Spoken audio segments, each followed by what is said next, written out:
very much, Indrasena Reddy Garu. My topic is on rural energy. This is because in the rural areas, if you see in any democratic system, the people who have more energy or access to energy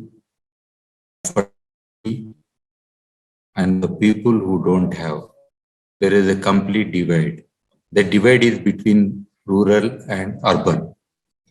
Even the contributions, emissions that are happening to high energy utilization is mostly from the urban areas. So this particular situation has led to climate change. Already the impacts are felt even in the rural economies, especially in agriculture, water sectors. But still, if we want to make the rural areas sustainable, they have the right to have the access to energy to improve their livelihoods, to improve the production, to improve the efficiencies and all that.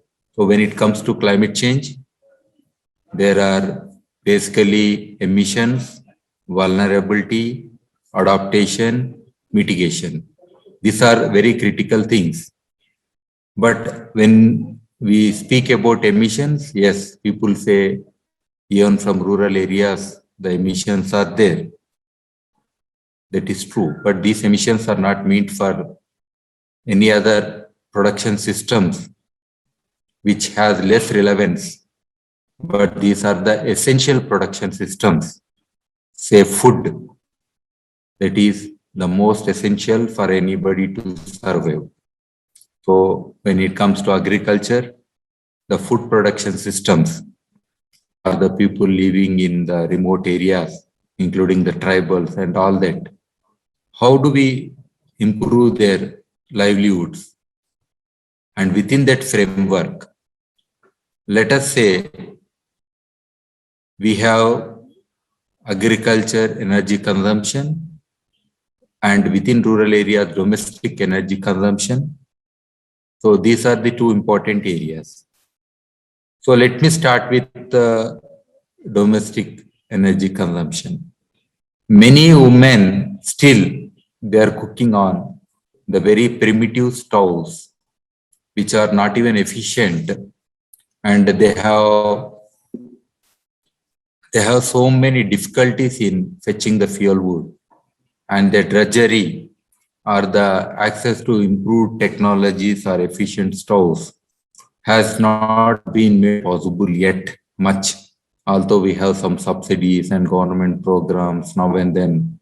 But still, this energy democracy has not reached these poor women, and mostly in developing countries, 1/3 of their energy is made from biomass.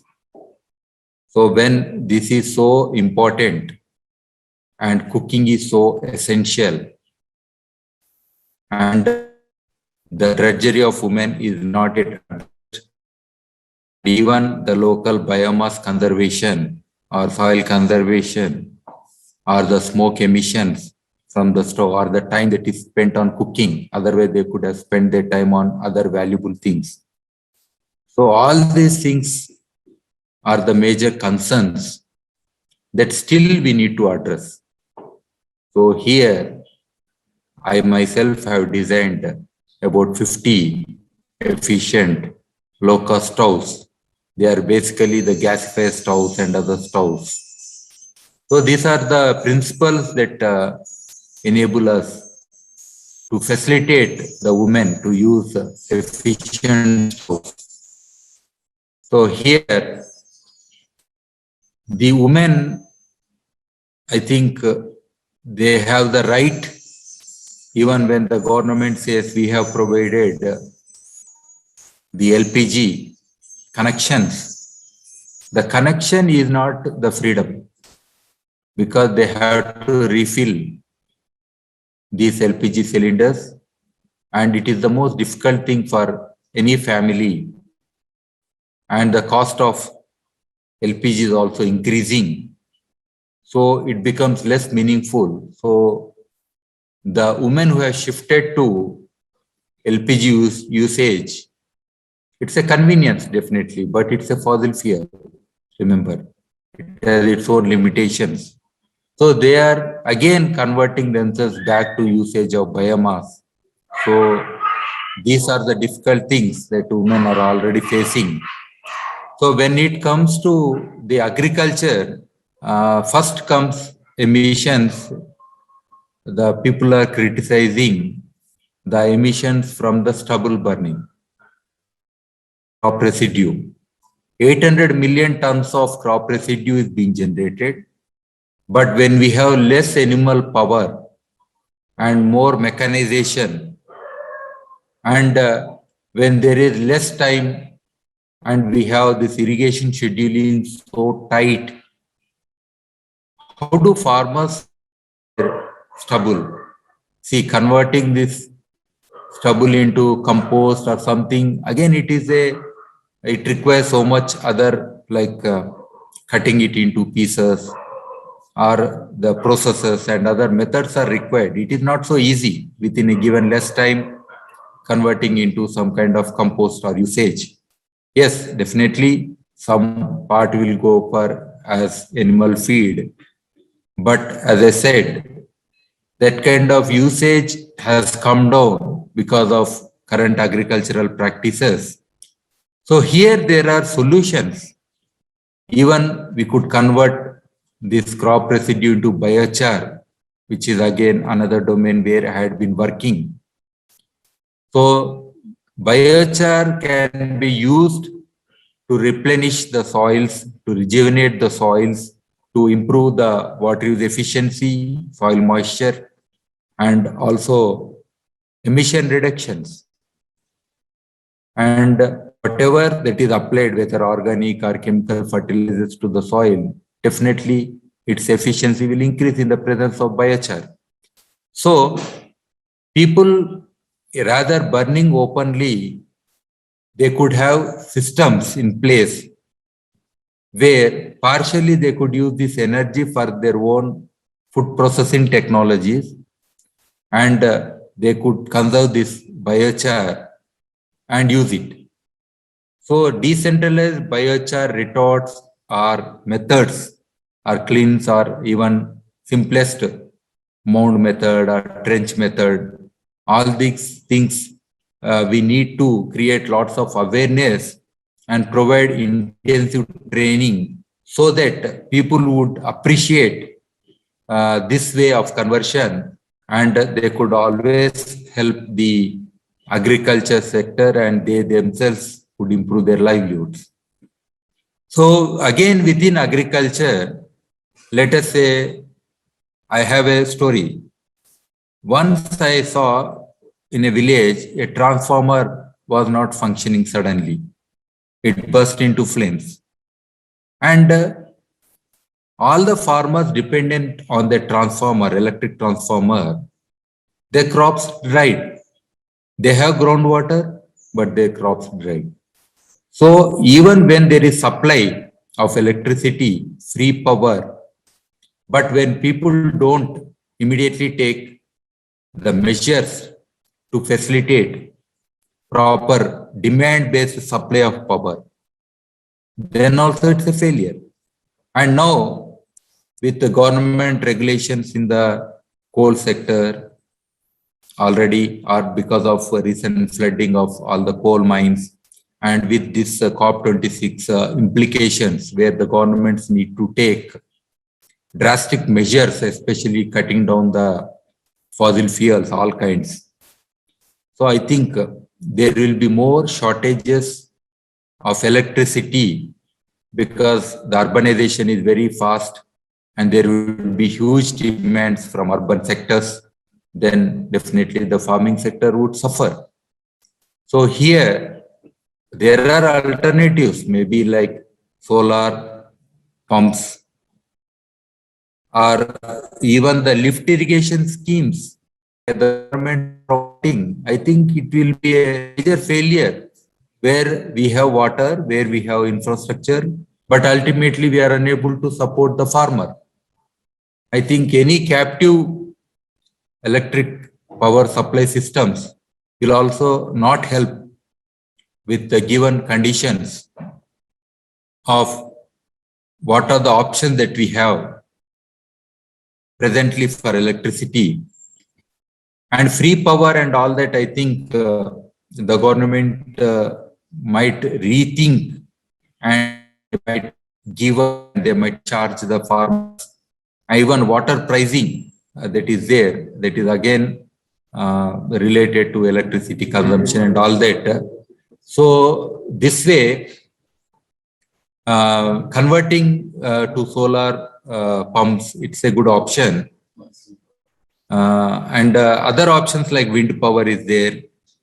But they could also think about mini thermal power plants from the crop residue. This is a possibility, I'm telling. We have such technologies. We could adopt them. Decentralized power is the best option anyhow. And biomass definitely is a good source. It is renewable as long as you are not damaging the local ecosystems or the fertility of the soil. Definitely it is a good source and accessible source, cheap source. And the crop residue, it is a additional source, it is available. So all these flexibilities are available. So this, and also people are consuming power in rural areas for this micro irrigation, and many other technologies are, they are being adopted. And especially in village, the drinking water, I saw many villages where there was power failure. The hardships of women and the village increased, including drinking water for any, because where do you go? Because now we have many villages centralized drinking water systems, which are highly power based. So I think here also the alternative sources of power are required. So here again, I would like to say some areas like the local forest ecosystems from where the villages have access for power. I mean to say energy. So getting fuel wood and all that, there are so many restrictions. They can't enter into those forests like earlier days. So that is again a challenge. And especially in forests, there is one more issue where sometimes the forest fires and all these are happening because of the average temperature increase, global warming situation. The forest residue is also a source where the forest department would facilitate the communities. I think right from the crop residue or forest residue or any other, even in the food processing, the residues that are left, biomass, that can be used for briquetting or pelletization, or sometimes the charcoal briquettes one could manufacture out of that, and this is an additional source of income. I guarantee when people sell a produce, they might get less price, but especially the prices of charcoal are never coming down. Stable or increase. So this kind of pelletization, briquetization, or charcoal briquettes and all that is an additional income for the communities. Of course, when we discuss the biogas and all that, traditionally it was a good source, biogas, very long back when we had enough cattle and all that, but we have less cattle, and so biogas is not. And also the affordability, in spite of subsidies, the biogas is not so feasible.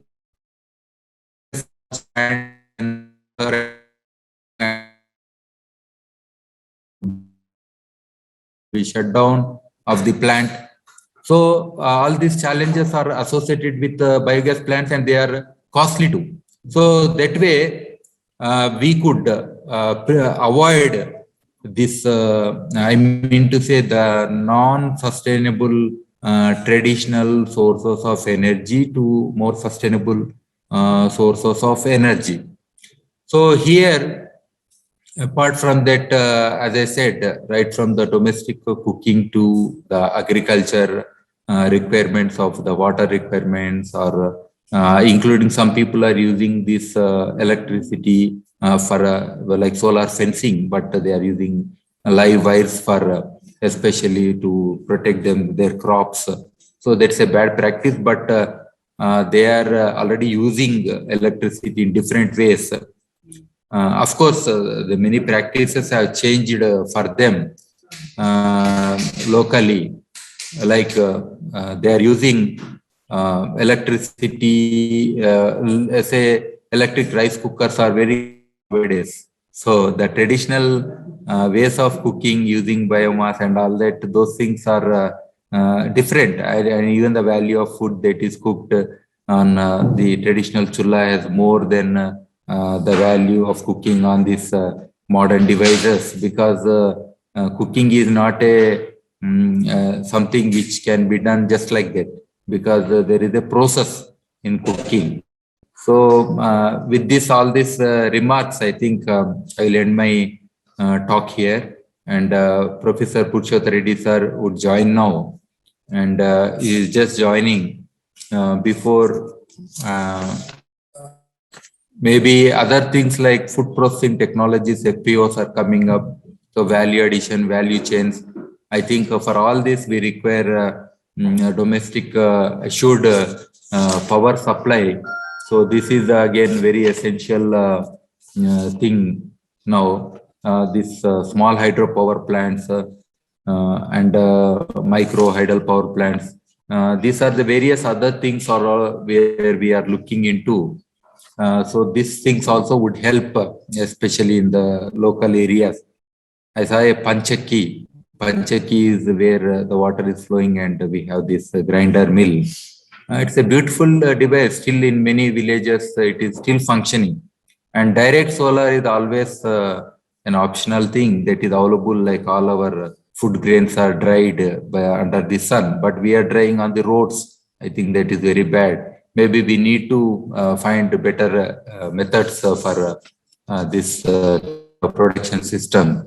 FPOs, I think, would adopt these food processing technologies, better food processing technologies. Yeah, thank you very much, Indrasena Reddy garu, and